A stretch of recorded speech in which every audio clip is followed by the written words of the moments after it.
Hello everyone and welcome to the Budget Ninja Deck Tech for Standard. My name is John and I will be your guide as we go through this deck and tell you a little bit about what it wants to do. So, how does this deck play and what is it trying to do exactly?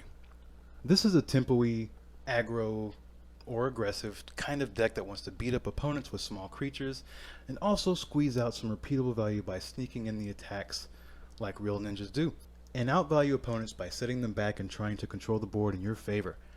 How do we do this? Let's start by talking about the cards. First up, we have Joy Disruption, 2 mana instant, counter target spell unless its controller pays 1. Also doubles as a land, so we can use either or depending on the situation that we are in. Also, we have Fading Hope, helps us scry in the early game and also remove blockers for a turn. Spell Pierce, just to kind of protect our ninjas and non-ninjas. And also Infernal Grasp as hard removal, something that we don't want in our opponent's hand, we don't want on the battlefield, we want it in the graveyard. Infernal Grasp will get it there. Now we'll move on to the ninjas. Starting off with Master Splinter or Silver Fur Master. At 2 mana 2/2 with Ninjutsu 2.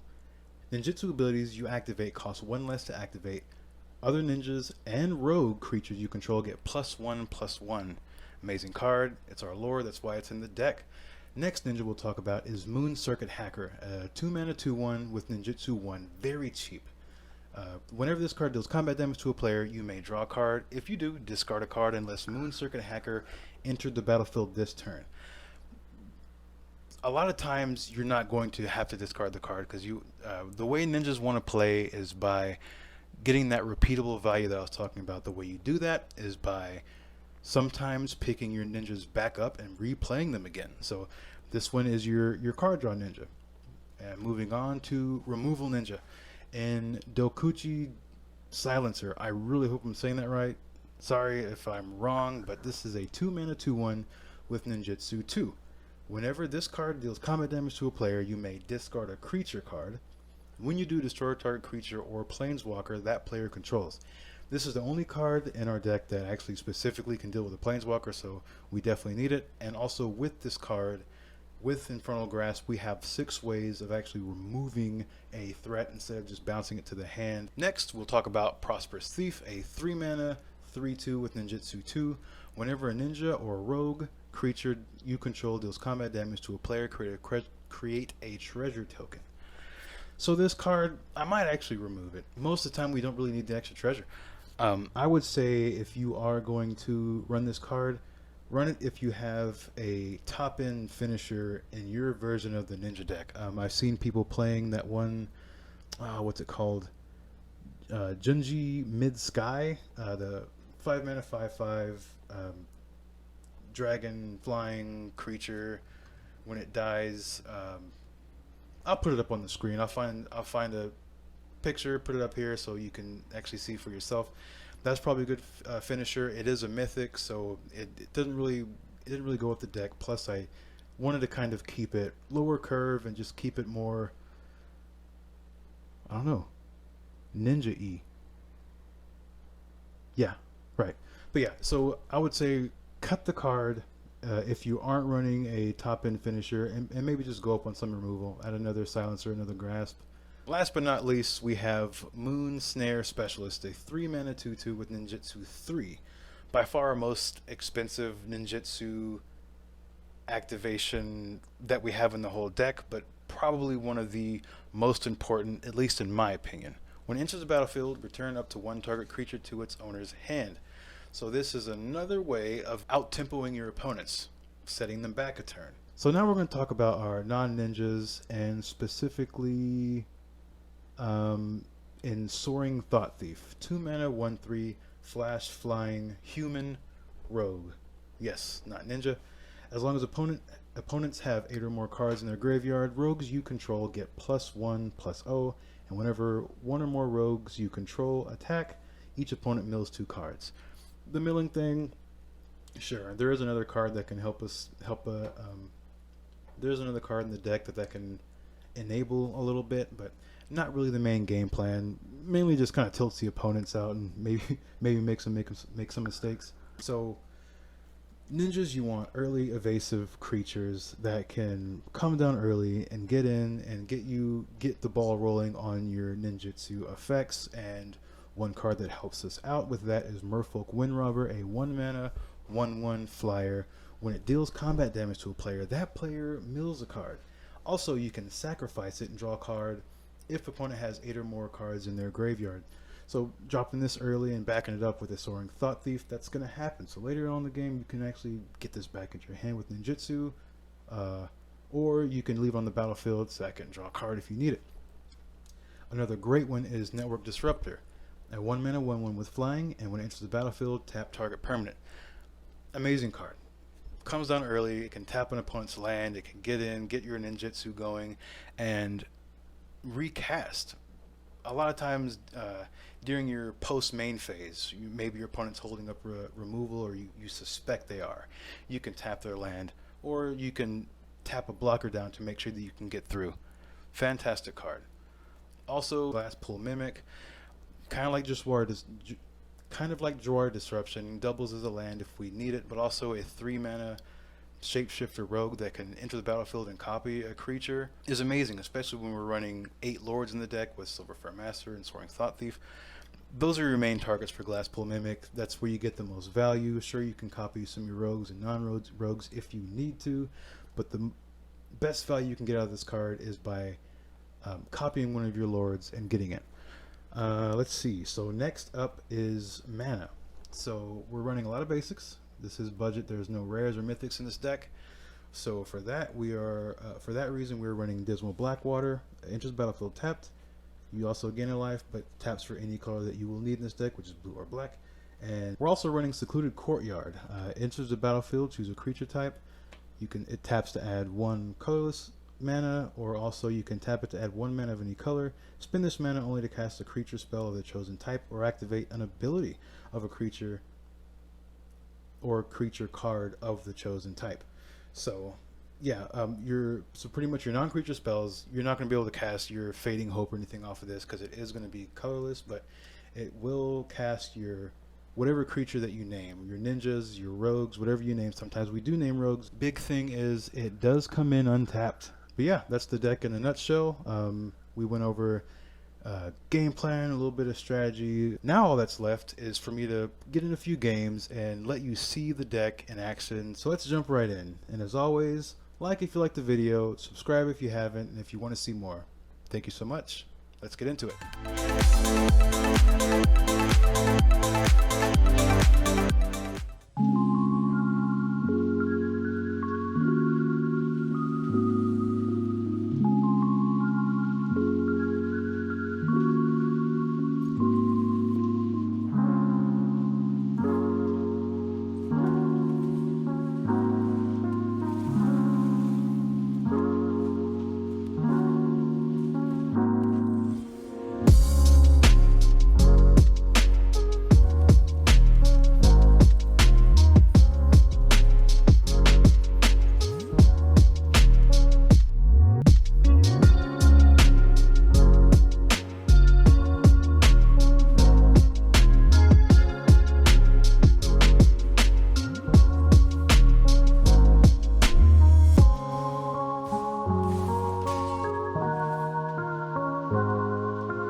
So final thoughts time.